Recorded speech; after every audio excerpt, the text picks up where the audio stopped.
গাজায় আগ্রাসন বন্ধ আর ইসরায়েল ফিলিস্তিন সংকটের দ্বিপাক্ষিক সমাধানে চলতি বছর জাতিসংঘ সাধারণ পরিষদে বিশ্ব নেতাদের সম্মেলনকে কাজে লাগাতে চায় ফ্রান্স ও সৌদি আরব।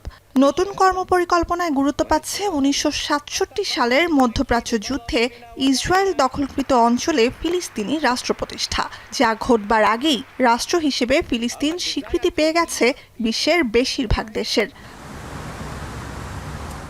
সৌদি ফরাসি পরিকল্পনায় গুরুত্বপূর্ণ যে বিষয়গুলো পাশ কাটিয়ে যাওয়া হয়েছে সেগুলো হলো চূড়ান্ত সীমানা নির্ধারণ, বসতি স্থাপনের ভবিষ্যৎ, অতীত যুদ্ধে বাস্তুচ্যুত ফিলিস্তিনি শরণার্থীদের প্রত্যাবর্তন, নিরাপত্তা ব্যবস্থা, জেরুজালেমের মর্যাদা এবং ইসরায়েলকে ইহুদি রাষ্ট্রের স্বীকৃতি দান। Jewish state Israel, there is also a Palestinian state, Jerusalem its capital, addressing the issue of security that ensures that everyone in this piece of land enjoys the same level of security.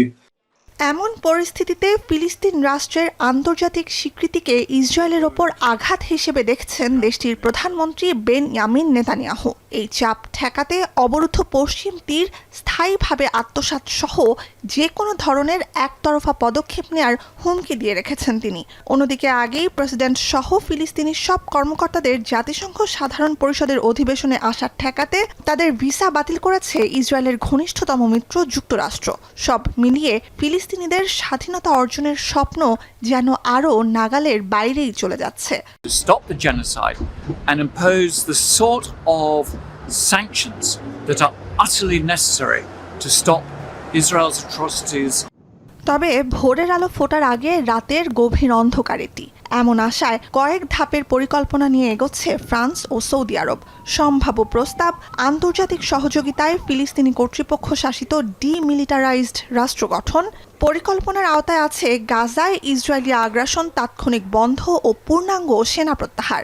এছাড়া গাজার শাসক দল হামাসকেও অস্ত্র সমর্পণ ও রাজনৈতিকভাবে স্বাধীন কমিটির কাছে ক্ষমতা হস্তান্তর করতে হবে, যে প্রস্তাবে আগেই সম্মতি দিয়েছে ফিলিস্তিনের স্বাধীনতাকামী সশস্ত্র সংগঠনটি। নুজহাত কামাল, এখন বিশ্ব। বিশ্বের সর্বাধুনিক প্রযুক্তিতে প্রস্তুতকৃত Arik silver wash detergent powder 500 গ্রাম মাত্র 70 টাকা। রিমার্ক।